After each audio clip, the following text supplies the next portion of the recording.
Shalom, perkenalkan nama saya Herlina Rosni Nubatonis, NIM 1.04.2021.0073, kelas C, Prodi Bimbingan dan Konseling, semester 2. Saya merupakan mahasiswa Institut Agama Kristen Negeri Kupang. Video ini merupakan tugas akhir semester mata kuliah layanan bimbingan konseling tentang konseling kelompok. Dalam materi ini saya akan membahas yang pertama pengertian, yang kedua tujuan, yang ketiga manfaat, yang keempat komponen, yang kelima tahap-tahap pelaksanaan konseling kelompok. Yang pertama, pengertian konseling kelompok. Menurut para ahli yaitu Gazda 1984, Sester dan Stone 1980, konseling kelompok adalah suatu proses antar pribadi yang terpusat pada pemikiran dan perilaku yang disadari. Konseling kelompok merupakan cara yang amat baik untuk menangani konflik-konflik antar pribadi dan membantu individu-individu dalam pengembangan kemampuan pribadi mereka. Jadi, konseling kelompok merupakan salah satu layanan konseling yang diselenggarakan dalam suasana kelompok yang memanfaatkan dinamika kelompok serta terdapat hubungan konseling yang hangat, terbuka, temasif, dan penuh keakraban. Yang kedua, tujuan konseling kelompok. Menurut Mugin Edi Wibowo 2005, tujuan yang ingin dicapai dalam konseling kelompok yaitu pengembangan pribadi, pembahasan, dan pemecahan masalah pribadi yang dialami oleh masing-masing anggota agar terhindar dari masalah terselesaikan dengan cepat melalui bantuan anggota kelompok yang lain.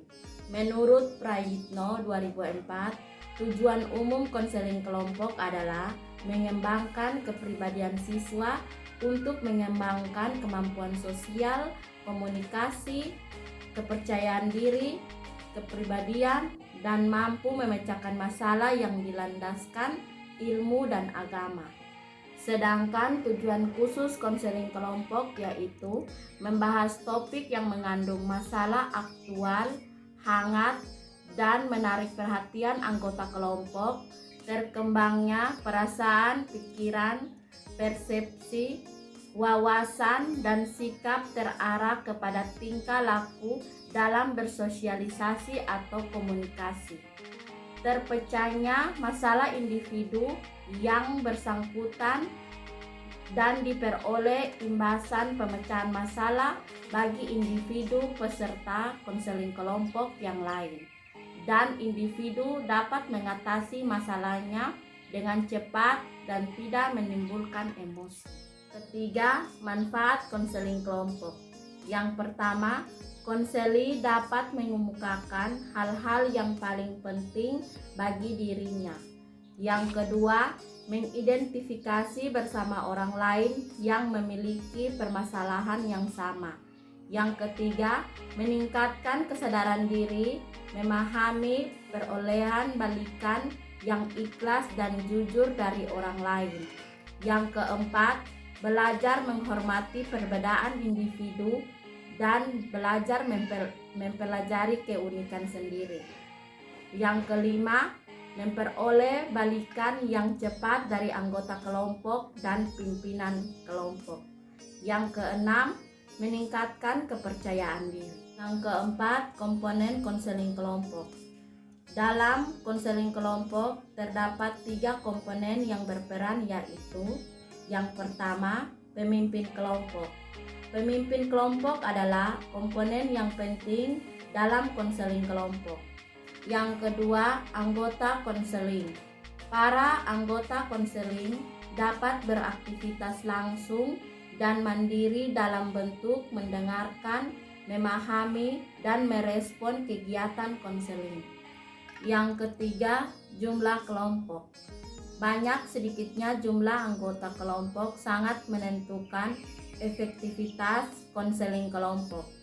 Jumlah terlalu sedikit, 2-3 orang, akan mengurangi efektivitas konseling kelompok. Demikian juga terlalu banyak akan membuat peserta kurang insentif dan berpartisipasi dalam dinamika kelompok, karena ideal jumlahnya tidak lebih dari 10 orang. Yang kelima, tahap pelaksanaan konseling kelompok. Ada tahapan yang penting untuk diperhatikan, yaitu A. Persiapan, terdiri atas menetapkan waktu dan tujuan, mempersiapkan perlengkapan yang diperlukan. B. Pembentukan, terdiri atas menyampaikan salam dan doa sesuai agama masing-masing, menerima anggota kelompok dengan kemarahan dan keterbukaan, melakukan perkenalan, menjelaskan tujuan konseling kelompok, menjelaskan asas-asas yang dipedomani dalam pelaksanaan konseling kelompok, melakukan permainan untuk keakraban. C.